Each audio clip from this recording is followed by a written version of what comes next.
Generally जब कोई भी व्यक्ति किसी एस्ट्रोलॉजर के पास जाता है तो उसका प्रश्न होता है कि उसको ये प्रॉब्लम, ये समस्या क्यों फेस करनी पड़ी। तो आप नॉर्मली एक बात सुनते होंगे कि कर्मों का फल भुगत रहे हैं हम। तो जब कर्मों का फल भुगत रहे हैं, हमारे प्रारब्ध के जो कर्म है उनका फल भुगत रहे हैं, तो क्या इन कर्मों से हम मुक्ति पा सकते हैं? तो आज इस ऑडियो में मैं आपको उसी से रिलेटेड थोड़ा सा कुछ उपाय बताने की कोशिश कर रही हूँ।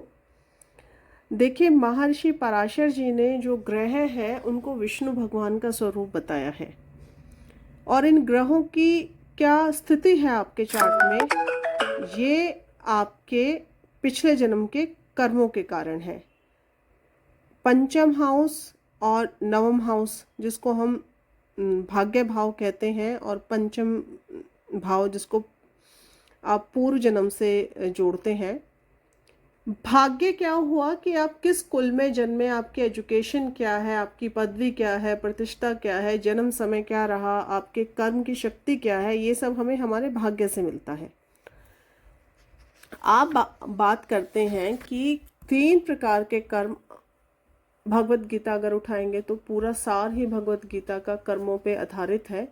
3 प्रकार के कर्म जो हमारे बताए गए हैं, जिसमें दृढ़ मूल कर्म, जिसकी मजबूत और गहरी जड़ें होती हैं, जो आप अपने पिछले जन्मों से कैरी अपने साथ करके आ रहे हैं। उसके बाद आता है अदृढ़ मूल कर्म, जिसकी जड़ें कमज़ोर हैं या उथली जड़ें हैं, कि आप कुछ करेंगे उससे सॉल्यूशन आपको मिल जाएगा।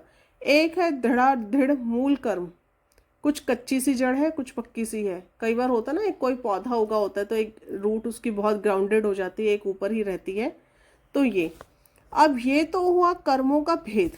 अब इन कर्मों के द्वारा जो समस्याएं हमें हो रही हैं, उनसे कैसे छुटकारा पाएं।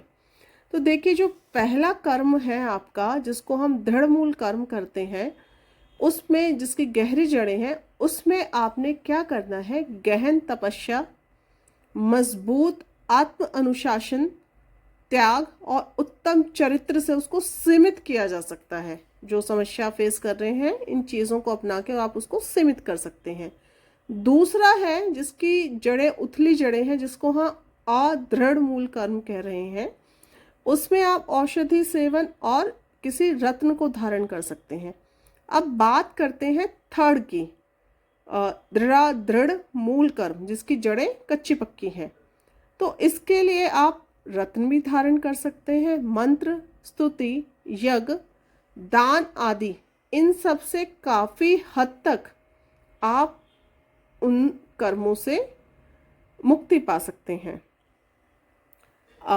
अब देखना क्या है कि आपके जो पत्रिका है उसमें कौन सा ग्रह आपका दृढ़ मूल कर्म से संबंधित है, कौन सा ग्रह अदृढ़ मूल कर्म से संबंधित है, और कौन सा आपका दृढ़ मूल कर्म से संबंधित है। जब ये चीज़ें आपको समझ आएंगे, आप उस प्लैनेट को उठाओगे, उससे संबंधित चीज़ों को अपनी लाइफ में लेके आओगे, तो आपको 100% रिजल्ट मिलेगा। और गुरु की और ईश्वर की भक्ति से कितनी ही बड़ी समस्या क्यों ना हो, उसका सॉल्यूशन ज़रूर होता है। इसी प्रकार की और जो इन्फॉर्मेशंस हैं, उनको जानने के लिए आप हमारे चैनल को लाइक कीजिए, सब्सक्राइब कीजिए और हमसे जुड़े रहें। धन्यवाद।